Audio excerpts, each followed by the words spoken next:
En Colombia, los años 70 estuvieron marcados por la violencia política, la pobreza y la desigualdad.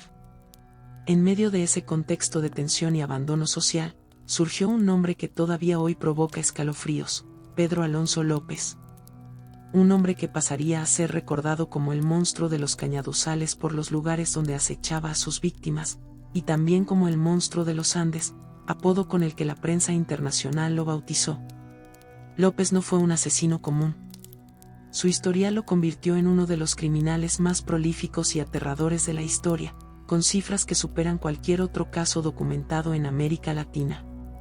Pedro Alonso López nació en 1948 en Tolima, Colombia, en el seno de una familia profundamente disfuncional. Su infancia estuvo marcada por la pobreza extrema, la violencia doméstica y el abandono. Su madre, trabajadora sexual, lo maltrataba constantemente y nunca le dio un hogar estable. Desde pequeño vivió en la calle, aprendiendo a sobrevivir con lo mínimo.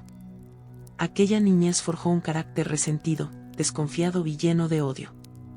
Con el tiempo, Pedro describiría su infancia como una etapa de dolor, donde se sintió invisible y despojado de cariño. Esos primeros años, donde no recibió afecto ni cuidado, se convirtieron en el terreno fértil de un monstruo en formación.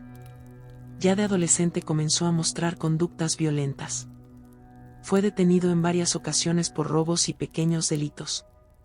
Pasó temporadas en cárceles, donde, según él mismo relató después, sufrió abusos sexuales. Años más tarde, contaría que esos episodios lo marcaron profundamente, y que en su mente enfermiza decidió replicar la violencia que había sufrido. Pero lo más perturbador es que no eligió a hombres adultos como blanco de su odio, eligió a niñas pequeñas, las más vulnerables de la sociedad. Su modus operandi era frío y calculado.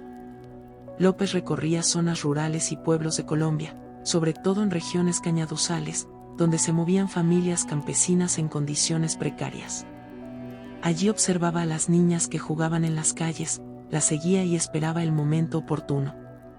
Les ofrecía caramelos, pequeños regalos o comida. Una sonrisa falsa, una promesa ingenua, y las convencía de acompañarlo. Una vez a solas, las secuestraba, las violaba y finalmente las estrangulaba. Lo hacía con calma, sin dejar huellas. Después abandonaba los cuerpos en cañaduzales, descampados o barrancos. La magnitud de su violencia fue tal que durante años pasó desapercibido. En un país donde la desaparición de niñas pobres rara vez era investigada con profundidad, López encontró el escenario perfecto para operar. Las familias solían creer que sus hijas habían huido, que las habían llevado a trabajar en la ciudad, o simplemente quedaban resignadas ante la falta de respuesta de las autoridades. Esa indiferencia institucional fue el manto que le permitió seguir matando impunemente. Con el paso de los años, López amplió su territorio. Viajó a Ecuador y Perú, siempre moviéndose por pueblos pequeños, siempre buscando a las más indefensas. En esos países su método fue el mismo: acercarse con engaños, llevarse a las niñas y asesinarlas tras abusar de ellas. Lo aterrador es que nunca actuaba de manera improvisada. Tenía la capacidad de observar, de calcular, de seleccionar con cuidado a sus víctimas. Su frialdad le permitió convertirse en un depredador humano con un número de muertes que aún hoy resulta difícil de asimilar. En 1980, su carrera criminal llegó a un punto de quiebre en Ecuador. Fue detenido en la ciudad de Ambato, después de que intentara llevarse a una niña en un mercado local. La comunidad, ya atemorizada por las desapariciones constantes, lo rodeó y lo entregó a la policía. Fue en los interrogatorios donde el monstruo reveló la magnitud de sus crímenes. Confesó haber asesinado a más de 300 niñas en Colombia, Ecuador y Perú. Los agentes quedaron atónitos. Nadie podía creer que un solo hombre pudiera acumular semejante número de víctimas. Las autoridades investigaron y lograron comprobar más de 100 asesinatos en Ecuador. La mayoría de las víctimas eran niñas entre 8 y 12 años, que desaparecieron en circunstancias similares. Los testimonios, las desapariciones coincidentes y los restos hallados en diferentes zonas rurales confirmaban lo que López había confesado. Con esas pruebas, fue condenado en 1983 a la pena máxima que existía en Ecuador en ese momento, 16 años de prisión. La magnitud del crimen contrastaba con la baja condena. El sistema penal ecuatoriano no contemplaba la cadena perpetua ni la pena de muerte. López cumplió 14 años y, en 1994, fue liberado por buena conducta. Fue inmediatamente deportado a Colombia, donde enfrentaba causas pendientes. Pasó un tiempo en prisión, pero fue liberado nuevamente. En 2002 fue arrestado una vez más, acusado de un nuevo crimen, pero fue puesto en libertad bajo fianza. Desde entonces, su paradero es desconocido. No se sabe si murió, si cambió de identidad o si siguió delinquiendo en la clandestinidad.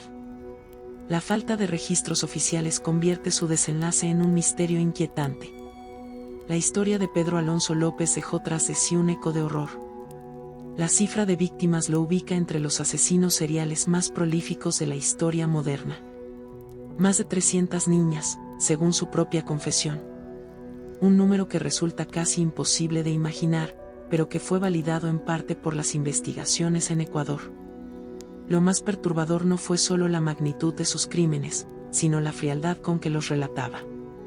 En entrevistas posteriores a su condena, López habló de sus víctimas sin remordimiento, describiendo cómo buscaba la pureza de las niñas, cómo su mente enferma justificaba lo injustificable. El caso expuso además la vulnerabilidad de las instituciones judiciales y penitenciarias en América Latina. Un hombre que confesó haber matado a cientos de niñas cumplió apenas 14 años de cárcel. Un depredador de esa magnitud caminó libre otra vez, protegido por las debilidades de la ley. Esa es, quizás, la parte más aterradora, la certeza de que alguien así pudo seguir vivo y libre después de haber demostrado de lo que era capaz. En Colombia, Ecuador y Perú, el nombre de Pedro Alonso López sigue siendo recordado con rabia y miedo. En los pueblos donde desaparecieron niñas, la memoria aún conserva el rastro del pánico que sembró. Padres y madres recuerdan cómo dejaron de dejar salir a sus hijas, cómo la infancia fue arrebatada por la amenaza invisible de un hombre que parecía no detenerse nunca. Hoy, la historia del monstruo de los cañaduzales permanece como advertencia.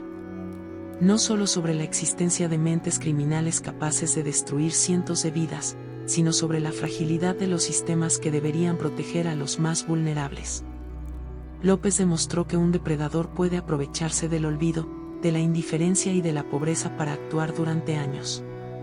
Y también dejó una pregunta abierta que todavía pesa: ¿qué ocurrió con él, después de 2002?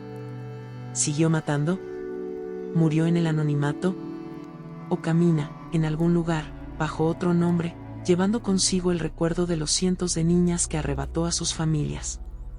La historia de Pedro Alonso López no es solo la de un asesino serial.